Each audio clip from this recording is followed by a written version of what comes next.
Katawan, ingatan ang inyong katawan. Katawan, ingatan ang inyong katawan. Katawan, ingatan ang inyong katawan. Katawan, ingatan ang inyong katawan.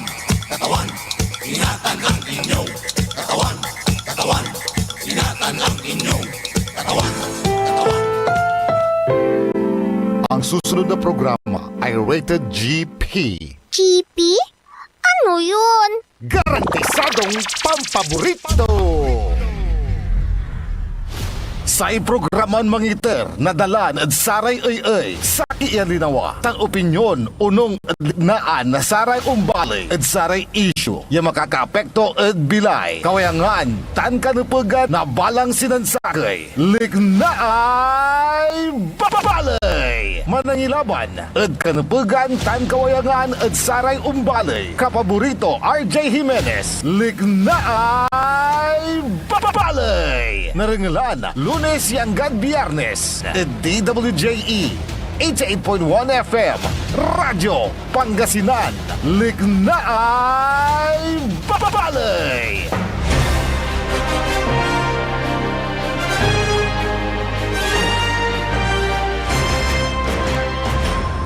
Good morning, good morning, good morning. Masantos and mabig morning at balayan sakay.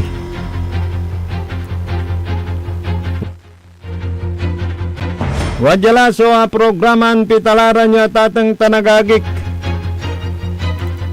Programa na may paruntal na sara impormasyon na balita. Nilira eda saray nagagawa eda kaliber-liber na luyag tayon Pangasinan, Jadbansan, Pilipinas.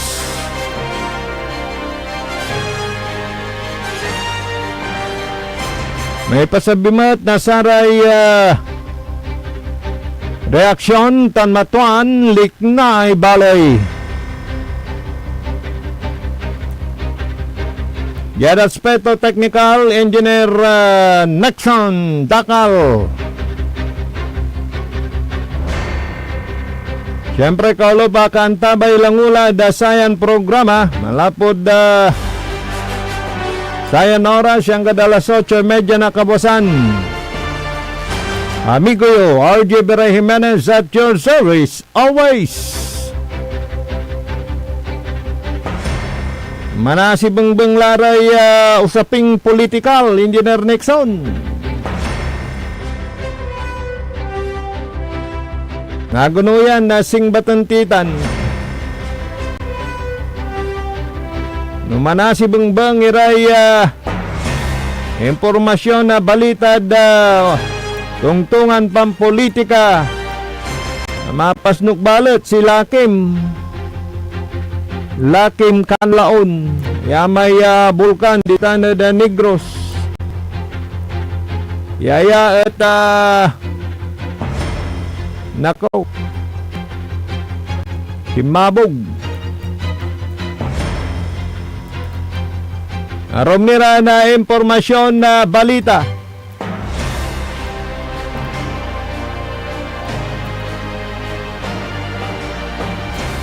Yada saya balita da lokal.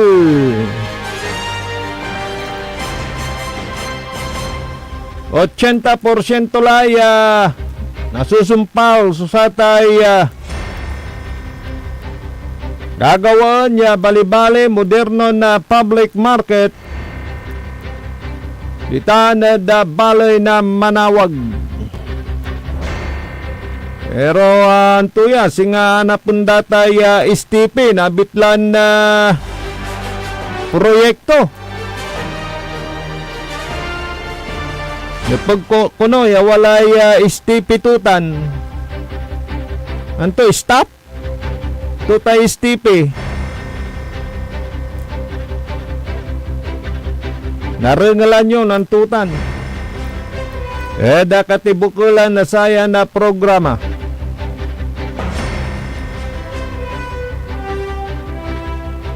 Umusamot lara may akawat, tanaga-akawat. nasatay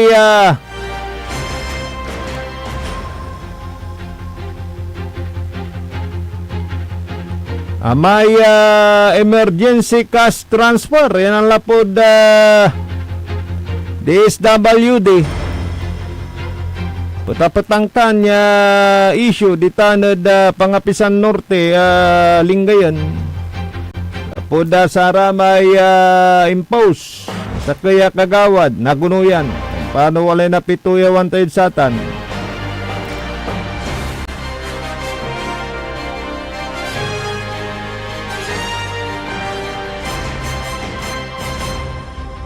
Alagang-alaga, yung pong apat na siklista, yan po sa bayan ng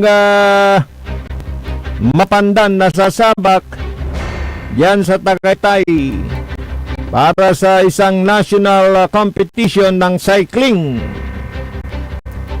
Puro Jea, so agapoy ang arandaraya. Nani tayo dala datinita na tatang tanagagik. Ada pangipatuloy na programa na Likna ay Balay.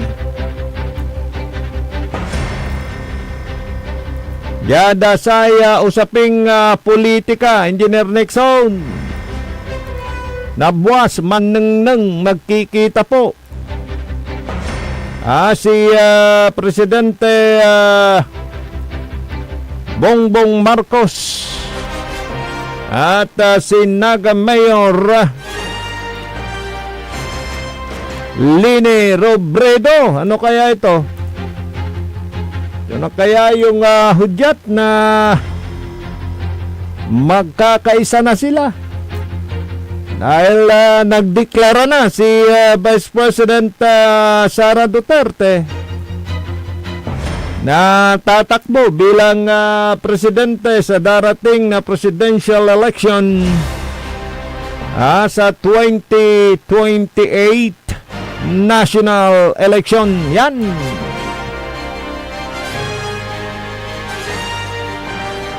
Pero ang pupuntahan bukas ni Presidente Bongbong Marcos dyan sa Naga City ay para bisitahin yung mga proyekto at mga ipapatayo pang proyekto para sa kanyang programang Oplan kontra Baha. Yun po yun.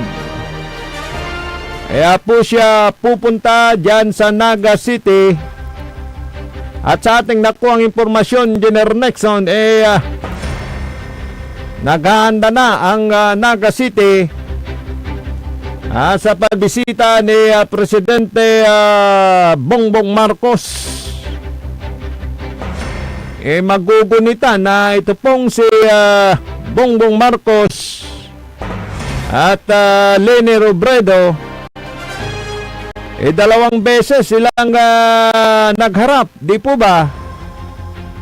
Noong kumandidato silang dalawa bilang Vice President, that was 2016. Nanalo po si Leni Robredo at the time at muli silang nagharap sa pagka-presidente naman.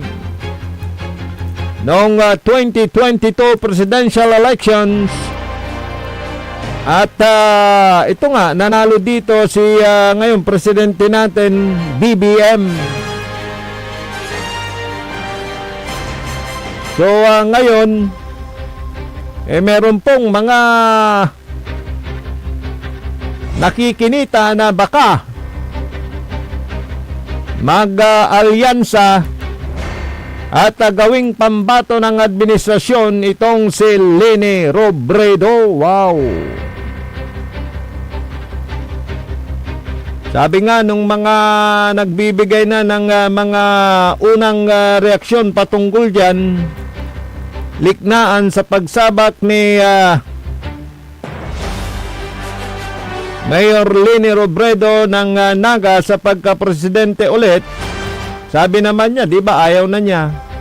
Pero siyempre, pagka hiling na ng taong bayan, ng higit na nakararami, baka magbago yung kanyang pananaw po dyan. Yun po naman yung tinuran ni Secretary, hindi na Secretary ngayon, Congresswoman na ng isang party list. Ito pong si Laila de Lima, na hindi pa rin sila nawawala ng pag-asa na siya po ay himukin at umuo dahil siya daw ang malakas na pambato ng oposisyon. Yan, paano magiging oposisyon pagka nahimok nga at sumama sa administrasyon, di po ba? Pero nilinaw ng palasyo na ang pupuntahan ni Presidente BBM sa Naga para po sa kanyang proyektong Oplan kontra Baha. Yun po yun. Samantala naman sa kampo ni Vice President Sara Duterte, sa kanyang maagang pag-announce, sabi naman ng dating spokesperson ni Presidente Duterte, former President Digong, na si, kilala mo ito, Engineer Nexon, si Attorney Salvador Panelo, na hindi po posible na maging tandem ni Vice President Sara Duterte itong si Senador Amy Marcos. Yun, ayaw niya kay Senador Amy Marcos. At ang parang game over, quantum at sigurado, Engineer Nixon, pagka daw ang makakatandem ni Vice President Sara Duterte, ito pong si idol ko, pambansang bigote, Senador Robin Hood Padilla. Yun ang pinakamalakas, sabi naman ni pananaw, liknaan ni Attorney Panelo. At game over na, kwanto? Anisya ka, Engineer Nixon? Game over na daw. Parang may siguro ibig niyang sabihin malakas.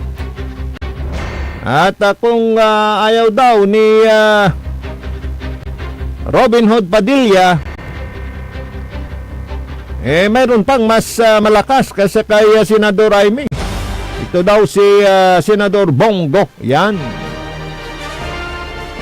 naman yung pananaw ni engineer ni Attorney Salvador Panelo.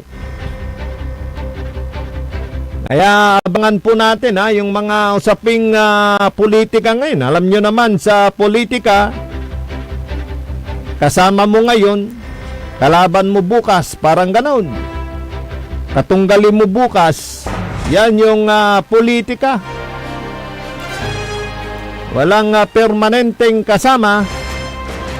Kaibigan mo, magkukumparing ang mga yan di ba?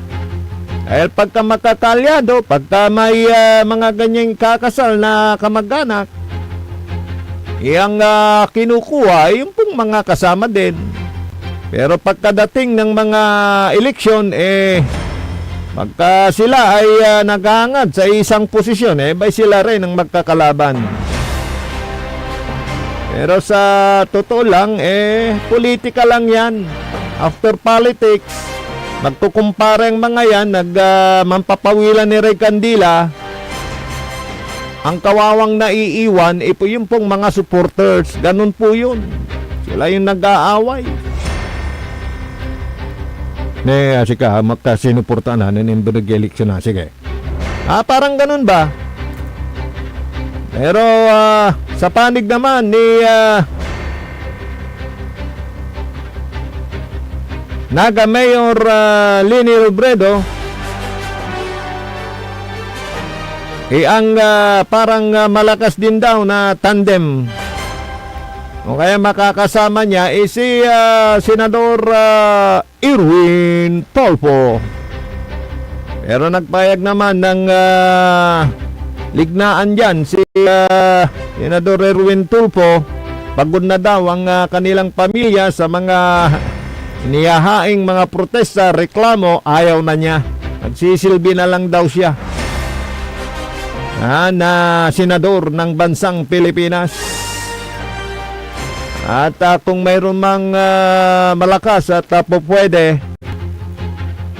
na sumabak sa pagka-vice presidente, kung sakali man na ito'y tanggapin ni Leni Robredo ang pagtakbo bilang presidente, ito pong ang kanyang pwedeng makatambal. Sabi ni Senador Erwin Tulfo, hindi ako, sabi niya sa kanyang payag.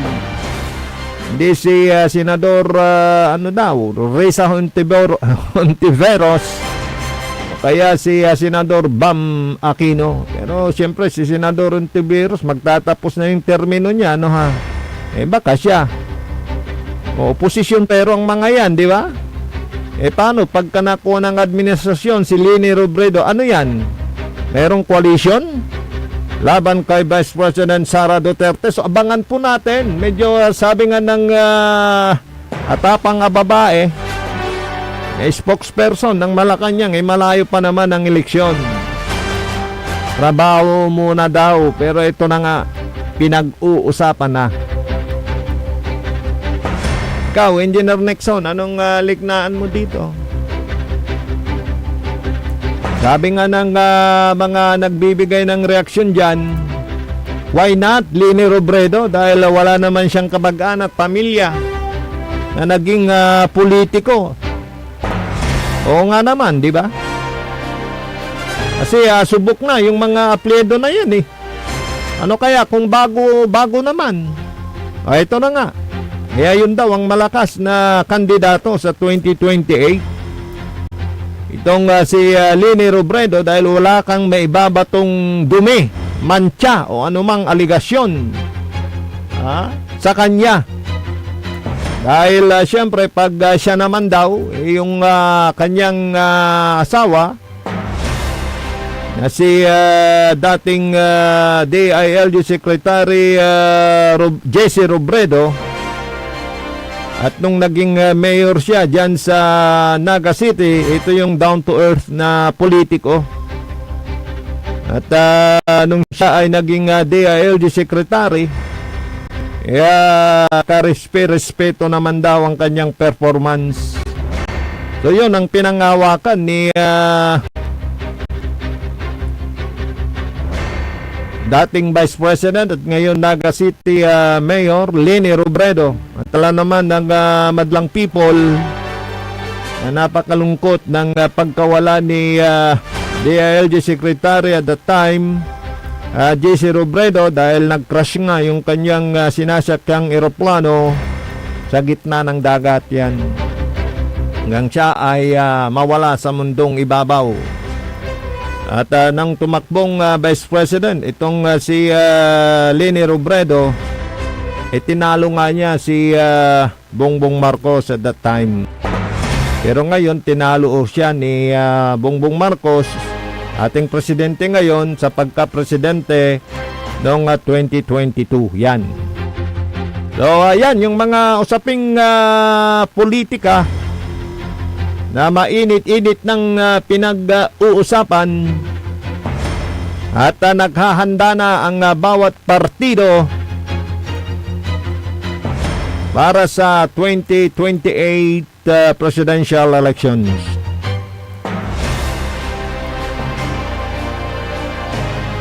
Magbabalik po tayo sa ating palatuntunang likna ay balay pagkalipas ng ilang malagang paalala. Ang puta-putang Iren Balita. Huwag niyo kong subukan. I am sorry. Kung walang kurap, walang mahirap. My God, I hate drugs. Mahiya naman kayo sa inyong kapwa Pilipino. Ang puta-putang Iren Sunata. Dame un grrr. San ang puta-putang iren impormasyon. Aya, so number 1 pop music station. DWJE 88.1 FM. Radyo Pangasinan. Paborito. Kapaborito, alas 8 na. Time check is brought to you by RH Super, ang shot ng tropa. Parad aliguas, tan arangkaday kalasyaw, ang inyong lingkod sa ating bayan. Ang bawat isa ay mahalaga. Sama-sama nating itaguyod ang disiplina, malasakit, at tunay na pagbabago sa tulong ng inyong suporta. Patuloy nating mapapalago ang ating komunidad. Linis, ligtas, at maunlad. Isang mensahe mula kay Mayor Patrick Agustin Caraman. Kasama ninyo sa bawat hakbang tungo sa progresibong bayan. Alagang Caraman, Kalasyaw, para sa lahat. Tired of the stress and noise of the city? And looking for the perfect getaway? Good thing there's JMax Resort Hotel. Cozy rooms, a refreshing pool, and a peaceful escape for the whole family. Whether you are on a trip, a barkada outing, or even solo retreat, JMax Resort Hotel is the perfect destination. So pack your bags, leave the stress behind, and discover the place where relaxation meets comfort. JMax Resort Hotel, your perfect place for any kind of occasions. JMax Resort Hotel is located at Villanueva Street, Poblacion Norte, Santa Barbara, Pangasinan. For inquiries, you may call at 0947-980-3263 or 075-636-8479. JMax Resort Hotel. Ganito ang tunog ng sulit. Red Horse Beer. Masarap. Suabe sa bawat patak. Ang pagre-relax, mapapasarap. Sulit ang inuman ng barkada. Pasarap ka muna. Kasangga mo sa relax sarap. Red Horse Beer. Red Horse Extra Strong, the number 1 extra strong beer in the world. Drink responsibly. Bawat patak, masarap. Suabe, kaya sulit ang inuman. Kasangga mo sa relax sarap. Red Horse Beer. Drink responsibly. Popular sa balita. Taluran ka tao, naaktuan, yaman na susugal, inaristo. No ginawa miya duga sa trabaho, tan talagan na iya at malat, no problem. Construction of flood control, Lagasit River, Balongaw, Santa Maria, 47 million. Hindi pa nga nabubura sa kaisipan ng taong bayan yung mga ill-gotten wealth na yan eh. No. Diba? At popular sa musika. They say, tanging ikaw ang kagabi, riding in bed. Ito po ang DWJE 88.1 FM Radyo Pangasinan, ang inyong number 1 pop music station. Jad Dagupan, walay saksakay ang radio station ya iyayag nasaray dagupayo. Jad Herrero, Paborito. Lasip Chico, Paborito. Lasip Grande, Paborito.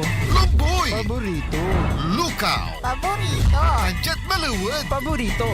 Aya, so 88.1 Radyo Pangasinan. Popular sa balita, popular sa musika. Pangasinan Golfwaves Network Corporation. Sa Pangasinan, we are the number 1 pop music station. DWJE 88.1 FM Radyo Pangasinan. Paborito. Paboritong ang kabataan at matatanda. Paboritong pakinggan sa bus, tricycle, jeep at mga opisina. Paborito mo, paborito ko, paborito natin lahat. DWJE 88.1 FM Radyo Pangasinan. Number 1 pop music station. Paborito. Likna ay balay ng Radyo Pangasinan. Ito'y mapapakinggan Lunes hanggang Biyernes. Likna ay balay ng Radyo Pangasinan. Ang inyong kaagapay sa katotohanan.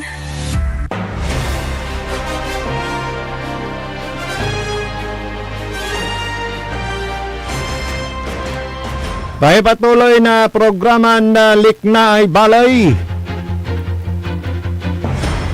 Alas 8:05 kabuasan. Kalop kantabe ni amigo yo RJ Jimenez at your service always. Danja Daspeto Technical Engineer Nexon Dakal.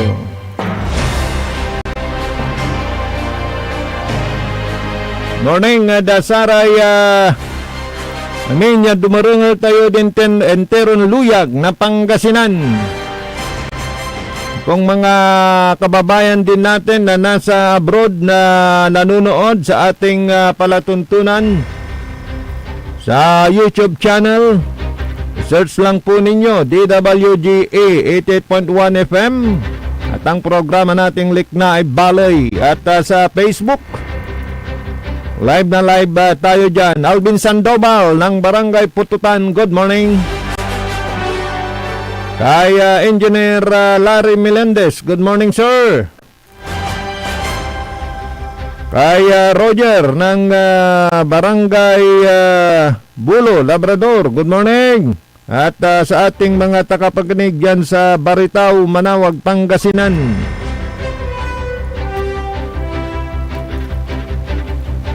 Yung patungkol dyan sa STP ng bayan ng Manawag doon sa public market, inokontak natin si Mayor Ming Rosario dahil may paliwanag po dyan. Dahil parang may kumukusyon kung bakit wala daw sewerage treatment plant yung public market dyan. Ang tanong, kailangan ba yan na talagang ilagay yan? Mandatory ba yan? Required ba yan? O so yun, sana ang ating alamin. Kay Mayor Ming Rosario. Pero parang busy, hindi sumasagot sa tawag natin. So mamaya subukan natin ulit para maliwanagan tayo sa issue na yan. Dahil parang may nagpapakalat na baka maantala yung pagbubukas dahil sa walang STP. Pwede ba yun? Required ba yun? Yun ang ating pag-uusapan sana, pero busy si Mayor Ming sa kasalukuyan. Yan sa Gayaman,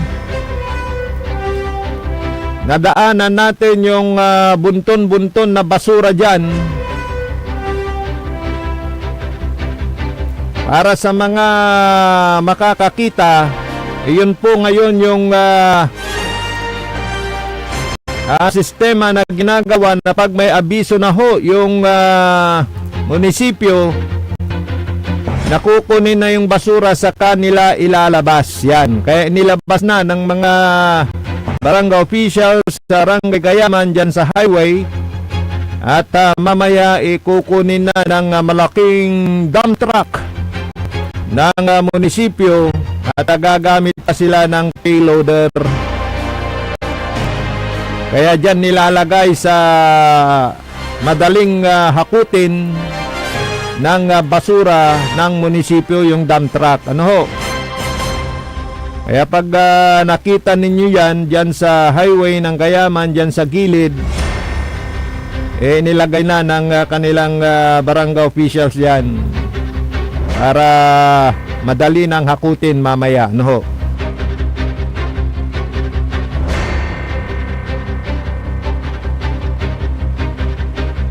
Sa iba pang mga balita na mga susunod na araw, yun sa ating nakuhang impormasyon, lalong paigtingin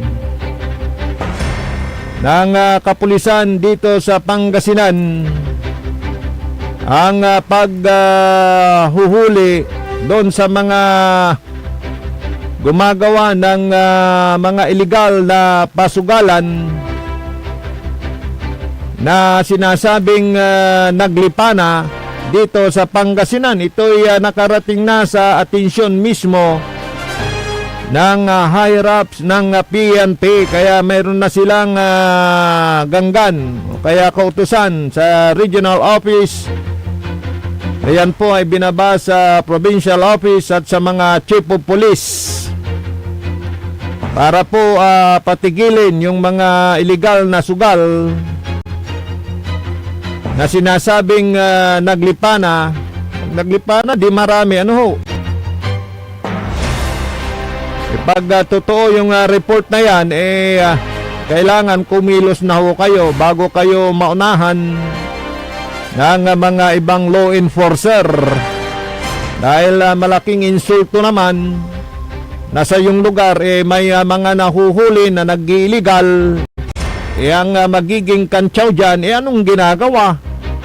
Ng nakaupong chief of police sa isang bayan. Kung mahuhulihan ito ng mga illegal na pasugalan, lalo na yung bukis, magiging kantsaw yan. Dahil ikaw mismo na chief of police, ba't hindi mo alam? Nauna pa yung regional office na sila pa yung nakandak ng pang-raid dyan sa mga illegal na nagpapabukis, di po ba? Di malaking kantsaw sa mga kapulisan natin, lalo na mga chief of police.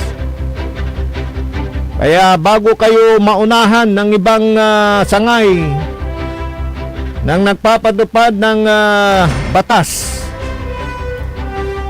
ba'y tignan na ninyo at gumawa kayo ng surveillance. Madali namang subaybayan yung mga kabo at kobradores kung saan nila dinadala yung kanilang pataya o kaya kubransa.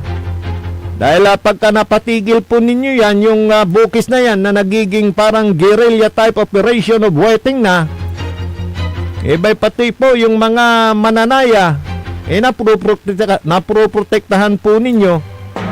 At pati na rin yung mga hanap buhay ng ating mga kabo at kubradores.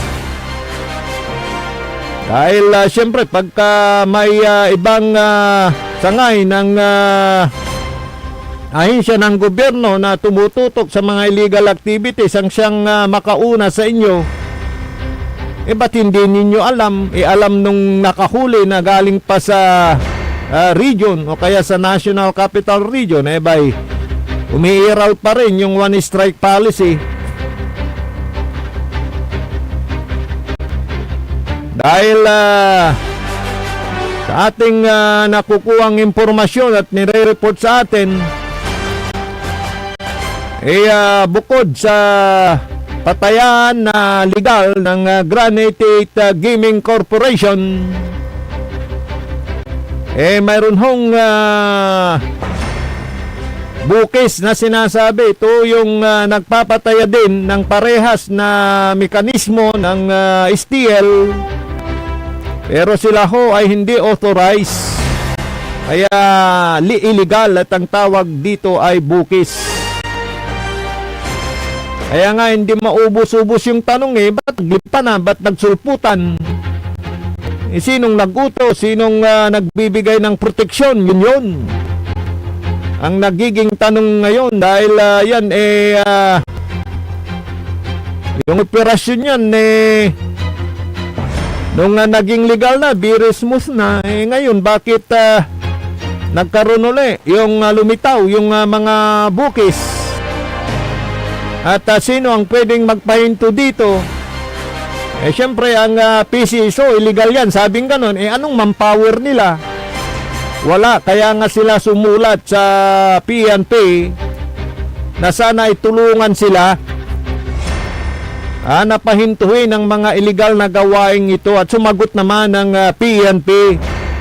Sabi naman nila, alam naman nila yung bandato nila at alam naman nila yung trabaho nila patungkol sa mga usaping ganyan. Nilat naman ng illegal, hindi po pwede, kailangan patigilin. Yun naman yung laman ng kanilang press release. Bakit hanggang ngayon mga sirs, may mga reported pa rin na mga bayan na nagsasagawa ng bukis.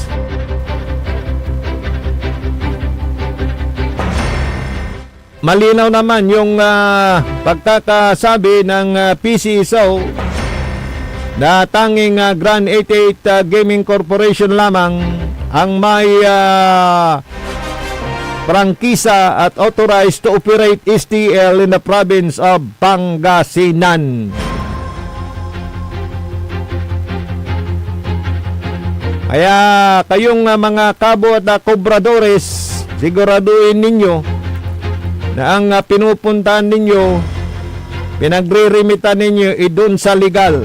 Dahil sa illegal, pagka nandyan na yung pinaigting na kampanya ng mga law enforcer na patigilin yan at kayo ay mahuli, siyempre kulungan ang bagsak ninyo.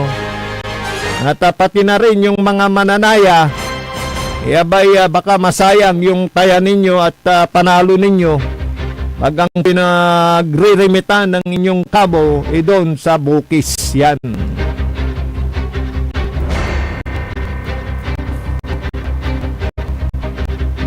This is 6 minutos kasumpalan na alas 8 at kabasan. May patuloy na programa na Liknaay Balay. Kalop kantabay ni amigo yo RJ Jimenez at your service always.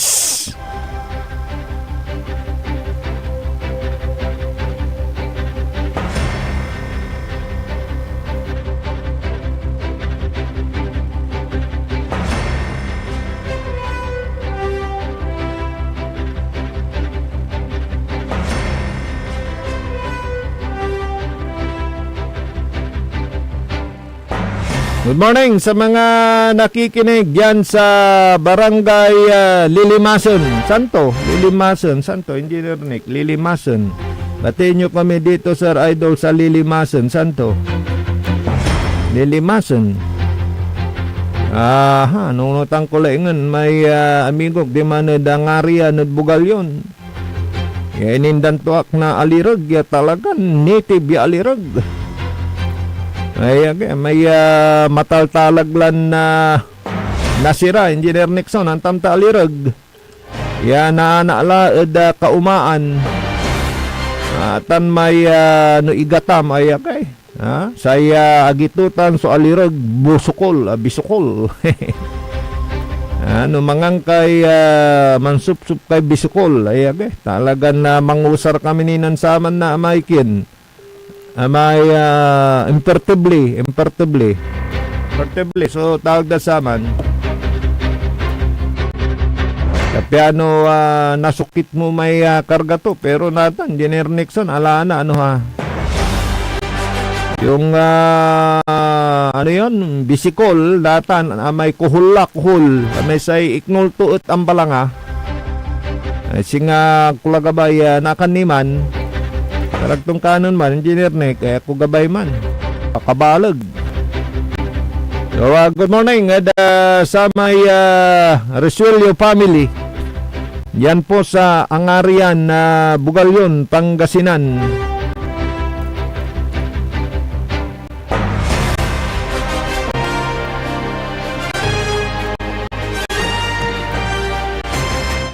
Busy si Mayor Ming. Sinusubukan nating tawagan, although nasagot na ito at na-interview na rin natin, pero hindi nag-record, Mayor.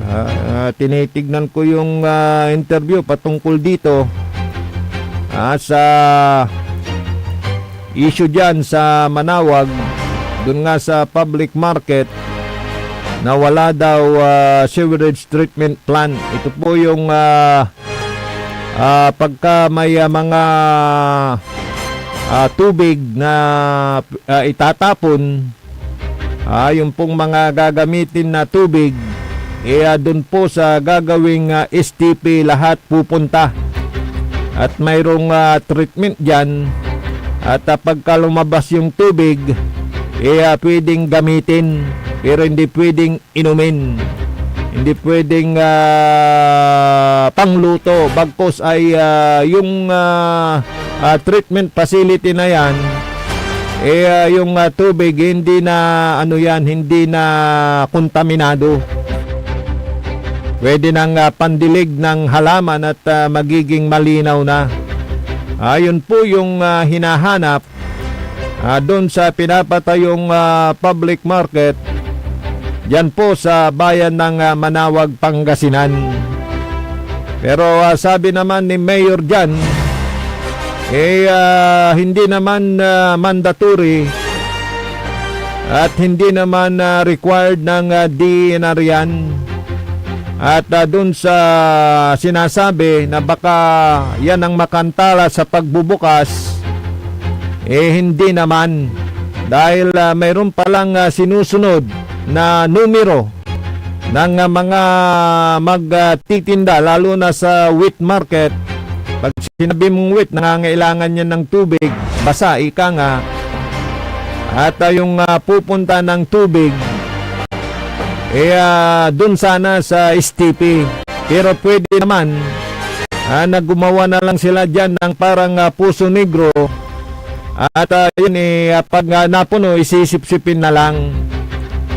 Pwede naman yun, may tawag dun. At yun ang kanilang ginawa. Basta masiguro na pagka yan puno na, meron hong parang sa deposito ng tubig, pwede namang sipsipin yan at itapon na lang. Dahil yung number na required para sa STP na yan ng mga pwesto na 200 plus ata, hindi pa naman naabot. Hindi naaabot ng mga pwesto na nandyan na ipapatayo. So, compliant naman daw yung lahat na kailangang i-comply ang ipinapatayong public market dyan sa bayan ng Manawag, Pangasinan. It's a dream, pero ngayon totoo na, nandyan na, ginagawa na, at 80% na. 89% na yung tapos dyan. Kaya ngayon lumilitaw yung issue na yan na baka makaantala sa pagbubukas, pero hindi naman. At kung may mga usaping ganyan, sana dinala sa mga reklamo, pinag-uusapan, lalo na dyan sa Sangguniang Bayan, para mapag-usapan at makagawa ng anumang rekomendasyon. Pero sa ngayon, sabi ni Mayor Ming Rosario about that, hindi naman mandatory at required yung pagkakaroon ng STP ng isang public market. So yun. At kailangan pa nating ma-expound, maliwanagan dito. Kinukontak na natin si Mayor Ming Rosario, pero busy baka sa mga susunod na araw. Yan naman sa bayan ng Mapandan, Pangasinan, nang makuha natin ng reaksyon tong mga siklista na sasabak sa Tagaytay, malaki yung kanilang pasasalamat kay Mayor Carl Christian Vega at kay Sir Jan, yung tatay ni Mayor Carl Christian Vega, dahil sa full support na ibinibigay sa kanila. Yan yun ng mag-ama sa kanilang pagsabak sa isang national cycling competition. Yan po sa may Tagaytay. Maging ang mga siklista noon, living ika na sina Jess Garcia at itong kanyang anak na si Jassy Garcia, tuwang-tuwa at mayroong isang tulad ni Mayor Carl Christian Vega na nagbibigay halaga pa sa larangan ng cycling. Dahil ang cycling event ang siyang nagpakilala noon at anong tawag mo dito, may nampatabat, nagpatanyag sa lalawigang Pangasinan. Dahil nationwide naririnig na ang mga siklista noon galing sa Pangasinan ang siyang sunod-sunod na nagcha-champion sa Toro Luzon, Marlboro Tour, Palumbay Bisikleta, Edinteron Bansa. Kanyan na kabtabat so luyag na Pangasinan dasaya na aspeto. Kaya nga tuwang-tuwa si Manong Jess, nasisiyan at mayroon pang isang Mayor Carl Vega ang nagbibigay importansya sa larangan ng cycling. At sa mga bagong sibol na mga siklista, mapalad po yung mga taga-bayan ng Mapandan. Dahil talagang kayo ay tinututukan at pinahalagan pa ni Mayor Vega ang itong cycling event na ang bayan ng Mapandan, kung ang sports ang pag-uusapan, talagang ito'y inibigyang halaga ng alkalde. Guayaquil. Bakit?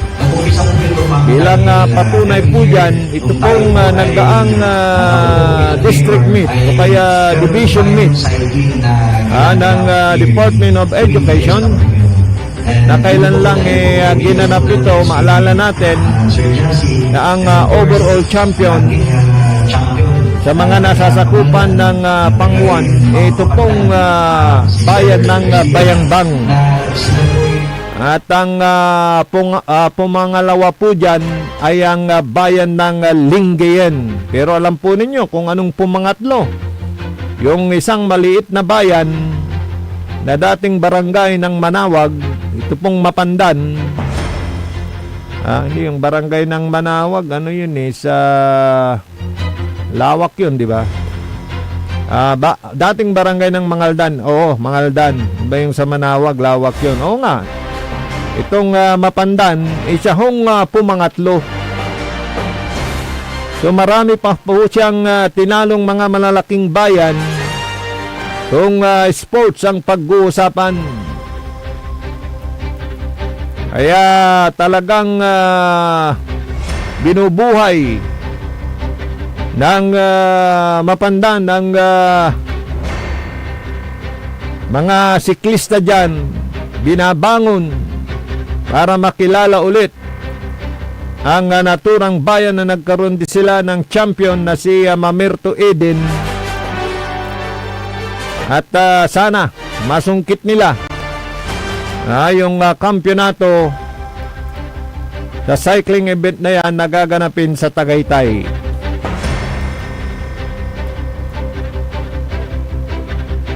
Okay, medyo wala na tayong oras sa ating palatuntunang Liknay Balay. Antabayanan po ninyo ang susunod na programa. PAM, paninilbiyang agresibo at matapat sa bayan ng Binmalay pagkalipas ng ilang malagang paalala.